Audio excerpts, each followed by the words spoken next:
Hello bachcho, let's read this question. The question says which of the following atoms will have the smallest size?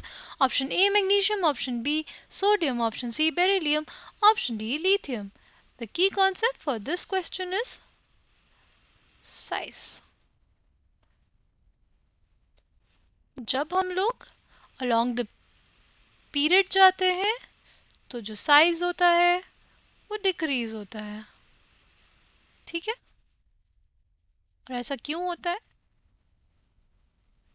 ऐसा इसलिए होता है कि देखो suppose हम लोग सोडियम और मैग्नीशियम और एल्यूमिनियम को ले लें, ठीक?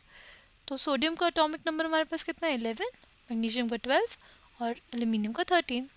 जैसे जैसे हम लोग ने आगे बढ़े तो सेम शेल में हमारा इलेक्ट्रॉन ऐड हो रहा है, राइट? इलेक्ट्रॉन अगर ऐड हो रहा है तो हमारे पास प्रोटॉन भी बढ़ रहा है, यानी जो प्रोटॉन बढ़ रहा है तो मैं जो न्यूक्लियस की अट्रैक्टिंग टेंडेंसी है, अट्रैक्टिंग पावर है, वो भी बढ़ रही है।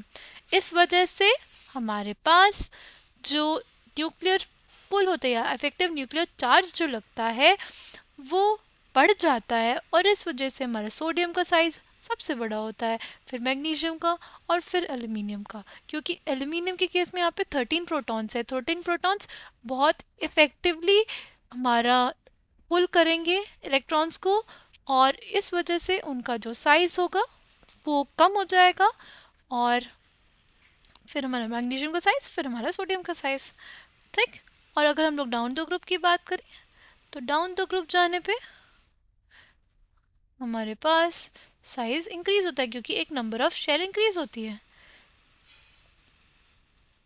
ठीक है?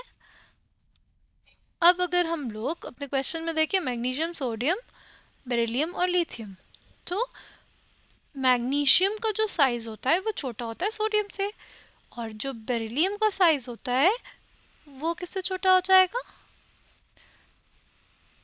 बेरिलियम का साइज छोटा होता है लिथियम से। अब अगर हम लोग मैग्नीशियम और बेरिलियम की साइज को कंपेयर करें तो ऑब्वियसली हम लोग जानते हैं कि जो मैग्नीशियम है उसका साइज बड़ा होता है बेरिलियम से, क्योंकि वो जो एटॉमिक नंबर होता है मैग्नीशियम का वो 12 होता है और जो हमारा बेरिलियम होता है उसका 4 होता है। So coming back to the question, उसमें पूछा स्मॉलेस्ट साइज किसका है तो करेक्ट आंसर इसका हो जाएगा हमारे पास option C beryllium. I hope you understood it well. Thank you and all the best.